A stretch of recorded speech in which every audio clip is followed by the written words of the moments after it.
Hello, it's Jackie Greer here again, independent distributor with Jeunesse Global. And today I wanted to talk to you guys about a really neat person that I met yesterday.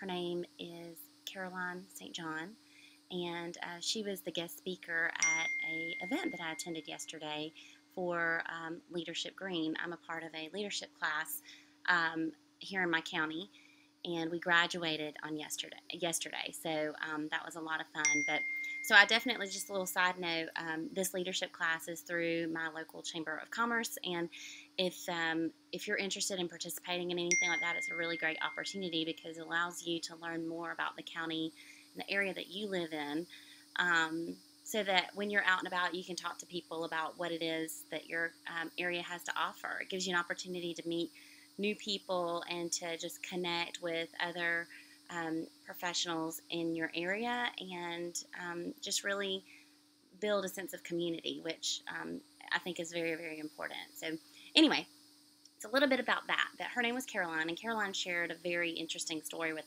us, and she did tell me that she could not take credit for this, and I cannot remember where she said she originally heard the story from, but it's about floods and rivers. And I think that if you think about a flood, you think that it's a massive body of water.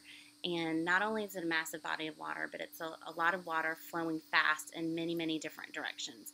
And floods tend to cause destruction and dysfunction and chaos.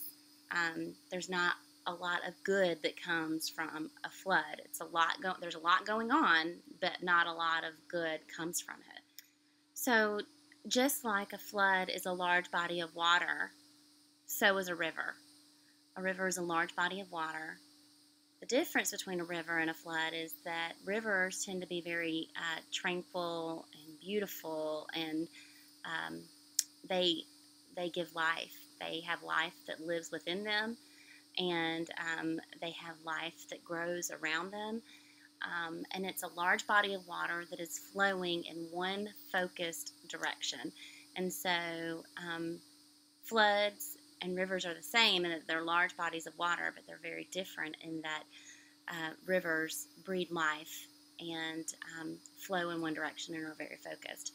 And so as she was sharing the story with us, she shared about the fact that she was diagnosed with leukemia 5 years ago. And at that time in her life, everything stopped. And she went through her treatment, and she is a cancer survivor. But she said that she went back to her calendar the day that she found out that she was going to have to be in the hospital for over a month to receive her treatment. And she picked up her calendar, and she looked at it, and she thought, wow, I cannot believe that I was doing this to myself. She was completely overscheduled. She was giving so much to so many different people. And I think that it is important for us to serve one another, but we can't forget about ourselves. We can't abuse ourselves in the process of giving to others. And so she said that at that time she looked at her calendar, and she said, I would never do this to someone else. I would never expect someone else to do all these different things. And so what she found at that time in her life is that she had been a flood. She was all over the place, and maybe not even truly as effective as she could have been in all these different places. And so what I want to ask you guys is, are you a flood or are you a river? I'm guilty of being a flood at times as well. I've got 2 children. I own a business. I own a marketing company, and then I also own this wonderful business with Jeunesse Global as well.